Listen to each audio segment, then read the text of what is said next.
সন্দেশখালীর দিকে নজর রাখবো। সন্দেশখালীতে রাজ্য শিশু সুরক্ষা কমিশন চেয়ারপারসন তুলিকা দাসের নেতৃত্বে 4 সদস্যের টিম সন্দেশখালীতে মায়ের কোল থেকে শিশুকে ছুঁড়ে ফেলার চাঞ্চল্যকর অভিযোগ।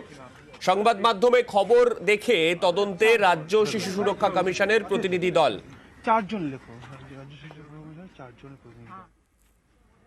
আমাদের সঙ্গে রয়েছেন আমাদের প্রতিনিধি অমিত। অমিতের কাছে যাব। অমিত, শিশু সুরক্ষা কমিশন কি ইতিমধ্যেই গ্রামে পৌঁছলো নাকি তারা এখনো পর্যন্ত রাস্তাতেই রয়েছেন?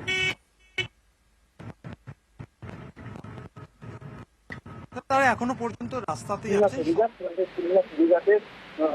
ফেরি পারাপার করার পরে ইতিমধ্যে তারা শিশুমিয়ার দিকে তারা যাচ্ছেন এবং সেখানে যে তারা যে অভিযোগ পাচ্ছেন অর্থাৎ তারা যেটা জানতে পেরেছেন সংবাদ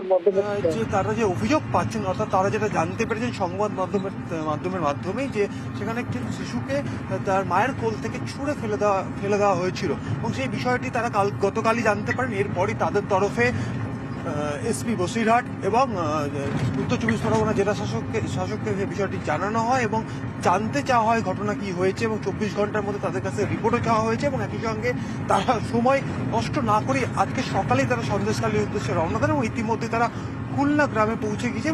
খুলনা হয়ে তারা কিন্তু শিশুলিয়া গ্রামে তারা যাবেন যেখানে ঘটনা ঘটেছে এবং তারা সরেজমিনে খতিয়ে দেখবেন এবং একই সঙ্গে যে মা এবং যে শিশুর সঙ্গে ঘটনাটি ঘটেছে তাদের সঙ্গে তারা কথা বলবেন এবং অন্যান্য এলাকার যারা মা এবং শিশু তারা কেমন আছেন সেই বিষয়গুলো তারা খতিয়ে দেখবেন, তারা কথা বলে জানার চেষ্টা করবেন যে অন্য এই ধরনের কোনো অভিযোগ রয়েছে কিনা, ঘটনা কি ঘটেছিল।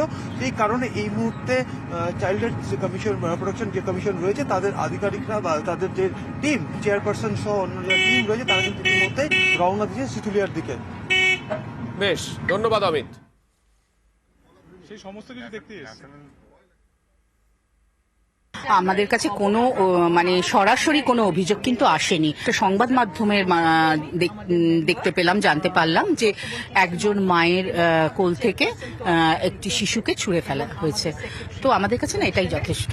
সত্যি যদি হয়ে থাকে তাহলে শিশুটি কেমন আছে, তার মার অবস্থা কিরকম, এবং তার সঙ্গে সঙ্গে যেটা আমাদের আসার অন্যতম আর একটা উদ্দেশ্য যে আর যেন কখনো না হয় সেটা সুনিশ্চিত করতে হবে আমাদের।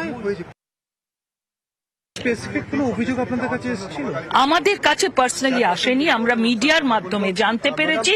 আমরা অলরেডি ডিসিপিও অফিসের সঙ্গে কথা বলেছেন, আমাদের চেয়ারপারসন এসপির সঙ্গে কথা বলেছেন এবং ডিএম অফিসে কথা বলেছেন এবং আমরা আজকে এসেছি চাক্ষুষ দেখতে। এবং শুধু এটাই নয়, আমরা এটাও দেখতে এসেছি যে এইরকম অশান্ত পরিবেশে অনেকেই তো পরীক্ষা দিচ্ছে, সেই পরীক্ষাগুলো ঠিকঠাক হচ্ছে কিনা।